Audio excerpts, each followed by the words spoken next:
ഇന്നെനിക്ക് ഒരുപാട് സ്പെഷ്യലായിട്ടുള്ളൊരു ദിവസമാണ്. വേറൊന്നുമല്ല, ഇന്നെൻ്റെ ഹസ്ബൻഡിൻ്റെ പിറന്നാളാണ്. അപ്പോൾ നൈറ്റ് 12 മണിക്ക് കേക്കൊക്കെ കട്ട് ചെയ്ത് ആളെ ചെറുതായിട്ടൊന്ന് സർപ്രൈസ് ചെയ്തു. അത് കഴിഞ്ഞ് അന്ന് വൈകുന്നേരം ഒന്ന് പുറത്തൊക്കെ പോയി പിറന്നാൾ കാരണം ഒരു ട്രീറ്റൊക്കെ കൊടുക്കാമെന്ന് വിചാരിച്ചു. അപ്പം ഞങ്ങൾ നേരെ പോകുന്നത് കുറ്റ്യാടിക്കാണ്. ഇവിടെ ടൗണിൻ്റെ തിരക്കൊക്കെ മാറി കുറച്ച് അടിപൊളി സ്ഥലങ്ങളുണ്ട്, അങ്ങോട്ടേക്ക് തന്നെ പോകാമെന്ന് വിചാരിച്ചു. ഈ പാലത്തിൻ്റെ അടിയിൽ നിറയെ വയലും തോടൊക്കെയാണ്. കാരണം എന്തൊരു ഭംഗിയാണെന്നറിയോ. ഇടയ്ക്കൊക്കെ വൈകുന്നേരങ്ങളിൽ ഇവിടെ വന്നിരിക്കാറുണ്ട്. പ്രത്യേകിച്ച് മഴയൊക്കെയുള്ള സമയങ്ങളിലാണെങ്കിൽ പിന്നെ പറയാൻ വേണ്ട, അത്രയ്ക്കും അടിപൊളിയായിരിക്കും. അപ്പോൾ നമ്മളിത് ജാനകിക്കാടിൻ്റെ റൂട്ടിലാണ് പോകുന്നത്. ജാനകിക്കാട് കഴിഞ്ഞ് കുറച്ചും കൂടെ മുന്നോട്ട് പോകണം നമ്മൾ ഉദ്ദേശിക്കുന്ന സ്ഥലത്ത്. ഇതിപ്പോൾ ചുറ്റും കാടാണല്ലോ. അപ്പോൾ പോകുന്ന വഴിക്ക് വെറുതെ ഒന്ന് മുകളിലോട്ട് നോക്കുമ്പോൾ മരത്തിൻ്റെ മുമ്പിൽ എന്താ ഒരാളിരിക്കുന്നു. നോക്കുമ്പോൾ എന്താ ആൾ മാത്രമല്ല, ആൾക്ക് കൂട്ടായിട്ട് കുറേ കുട്ടി കുട്ടി കുരങ്ങന്മാരും കൂടെ ഉണ്ട്. കുറച്ച് നേരം മൈൻഡ് ചെയ്യുന്നില്ല എന്നാണ്. ഓക്കെ, ഇനിയിപ്പോൾ ഞങ്ങളും മൈൻഡ് ചെയ്യുന്നില്ല എന്നും പറഞ്ഞ് നേരെ വിട്ടു. ഇതിപ്പോൾ നമ്മൾ ജാനകിക്കാടിൻ്റെ മുന്നിലെത്തിയിട്ടുണ്ട്.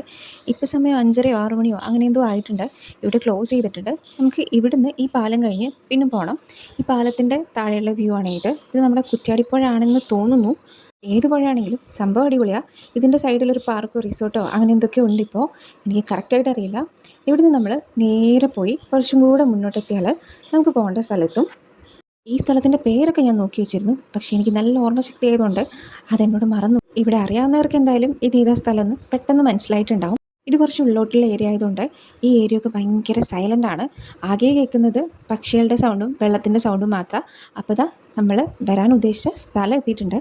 ഇതിപ്പോൾ ഫോട്ടോഷൂട്ടൊക്കെ ചെയ്യാൻ അടിപൊളി സ്ഥലമാണ്. പിന്നെ ഞങ്ങൾ കുറച്ച് കാലമായിട്ടേ ഉള്ളൂ ഇങ്ങോട്ട് വരാണ്ടായിട്ട്. അപ്പോഴത്തേക്ക് ഇവിടെ എന്തൊക്കെ മാറ്റങ്ങളാണ് ഉണ്ടായേ. ഇവിടെ അടുത്തങ്ങനെ ഷോപ്പും കാര്യങ്ങളൊന്നുമില്ല. ഇപ്പം നോക്കുമ്പോൾ ഇതാ ഐസ്ക്രീമിൻ്റെ 2 പെട്ടി വണ്ടി. കുട്ടികളൊക്കെ ഒരുപാട് വരുന്നുണ്ട്, അതുകൊണ്ടായിരിക്കാം ചിലപ്പം. ഇന്നിപ്പോൾ വർക്കിംഗ് ഡേ ആയതുകൊണ്ടാണെന്ന് തോന്നുന്നു അധികം ആളുകളൊന്നുമില്ല. സാധാരണ ഞായറാഴ്ചകളിലൊക്കെ ഇവിടെ ഒരുപാട് ഫാമിലീസ് വരാറുണ്ട്. ഒട്ടും ആളില്ലാതൊന്നുമല്ല, അത്യാവശ്യം ആൾക്കാരൊക്കെ ഉണ്ട് ഇന്നും. ഞങ്ങളിവിടെ നിന്ന് കുറേ ഫോട്ടോസൊക്കെ എടുത്ത് കുറേ നേരം അവിടെ അങ്ങനെയും നിന്നു. നല്ല രസമാണ് ഇവിടുന്ന് വെള്ളത്തിൻ്റെ സൗണ്ട് കേൾക്കാൻ. ശരിക്കും പറഞ്ഞാൽ വെള്ളത്തിൻ്റെ സൗണ്ട് മാത്രമേ കേൾക്കുന്നുള്ളൂ. അത്രയ്ക്കും സൈലൻ്റാണ് ഈ ഏരിയ. കുറച്ച് നേരിടായി തുടങ്ങിയപ്പോൾ ഞങ്ങൾ നേരെ അവിടെ നിന്ന് ഫുഡ് കഴിക്കാനായിട്ട് പോയി. പിറന്നാളുകാരനെ ട്രീറ്റ് കൊടുക്കുന്നതാണല്ലോ പ്രധാനം.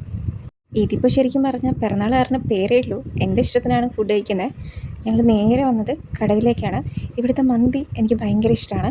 പണ്ടൊക്കെ പുറത്ത് പോയാൽ, പണ്ടെന്ന് പറഞ്ഞാൽ വളരെ പണ്ടെന്നല്ല, കറക്റ്റ് പറഞ്ഞാൽ 1 കൊല്ലം മുന്നേ ഒക്കെ പുറത്ത് പോയാൽ ഞാൻ ബിരിയാണി എന്നാണ് പറഞ്ഞുകൊണ്ടിരുന്നത്.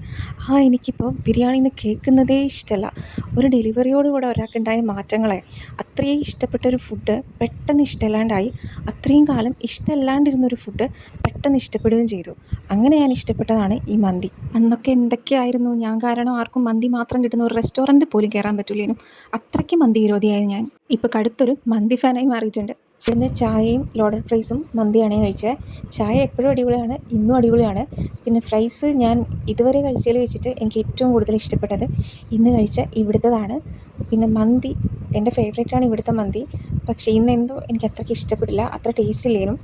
ചിലപ്പോൾ ഇന്നത്തെ ദിവസത്തിൻ്റെ കുഴപ്പമായിരിക്കാം എന്തോ. അപ്പോൾ ഞങ്ങൾ അവിടുന്ന് പെട്ടെന്ന് കഴിച്ചിറങ്ങി.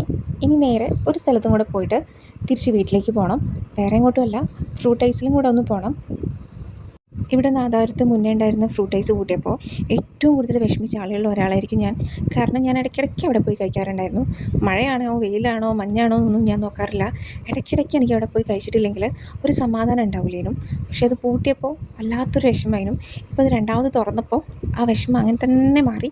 ഭയങ്കര സന്തോഷമായി. അപ്പോൾ നമ്മൾ ഏകദേശം ഫ്രൂട്ട് ഐസ് എത്തിയിട്ടുണ്ട്. ഇവിടുത്തെ എൻ്റെ ഏറ്റവും ഫേവറേറ്റാണ് ബ്ലൂബെറി. ഞാൻ എപ്പം വന്നാലും ബ്ലൂബെറി കഴിച്ചിട്ടേ പോവും. അത്രയ്ക്കും എനിക്കിഷ്ടമാണ് ഇവിടുത്തെ ബ്ലൂബെറി. ഇത് ഞാൻ പറഞ്ഞല്ലോ, ഇത് പൂട്ടിപ്പോയപ്പോൾ ഞാൻ ഏറ്റവും കൂടുതൽ മിസ് ചെയ്തതും ബ്ലൂബെറി തന്നെയാണ്. ഇവിടുന്ന് ഇപ്പോൾ നമ്മൾ കാഷ്യൂ, ബ്ലൂബെറി, പിസ്താഷ്യോ കുനാഫ ഇത് 3ആണ് വാങ്ങിയത്. ഇതിൽ പിസ്താഷ്യോ കുനാഫയ്ക്ക് 80ഉം മറ്റേ കാഷ്യൂനും ബ്ലൂബെറിക്കും 30ഉം ആണെന്നാണ് എൻ്റെ ഒരു ഓർമ്മ. ഇതിൽ പിസ്താഷ്യോ കുനാഫേൻ്റെ ആദ്യമായിട്ടാണ് ട്രൈ ചെയ്യുന്നത്. അതുകൊണ്ട് തന്നെ ടേസ്റ്റ് എങ്ങനെയാണ് ഏതാണെന്നൊന്നും ഒരു ഐഡിയ ഇല്ലേനും. അപ്പം ഞങ്ങൾ ആദ്യം കഴിച്ച് നോക്കിയത് കാഷ്യൂൻ്റെ ആണ്. അടിപൊളി ടേസ്റ്റാണ്, പറയാണ്ടിരിക്കാൻ പറ്റില്ല. അത്രയ്ക്ക് അടിപൊളിയാണ് ഈ കാഷ്യൂൻ്റെ. പിന്നെ കഴിച്ചത് പിസ്താഷ്യോ കുനാഫയാണ്. എനിക്ക് അത്രയ്ക്ക് ഇഷ്ടപ്പെട്ടില്ല. എൻ്റെ ടേസ്റ്റിൻ്റെ കുഴപ്പമായിരിക്കും, ഇഷ്ടപ്പെടുന്ന ആളുകളുണ്ടാവാം. പിന്നെ 80 രൂപയ്ക്ക് അത് പോരാത്ത പോലെ ഒരു ഫീലാണ് എനിക്കുണ്ടായത്. ഇത് ചിലപ്പോൾ എൻ്റെ മാത്രം പ്രശ്നമായിരിക്കാം, ചിലപ്പോൾ ഇഷ്ടപ്പെടുന്ന ആളുകളുണ്ടായിരിക്കാം. ടേസ്റ്റൊക്കെ ഉണ്ട്, പക്ഷേങ്കിൽ അടിപൊളി എന്ന് പറയാനുള്ളത് ഒന്നും ഇല്ലതായിട്ട് എനിക്ക് തോന്നിയിട്ടില്ല. അത്രയേ ഉള്ളൂ.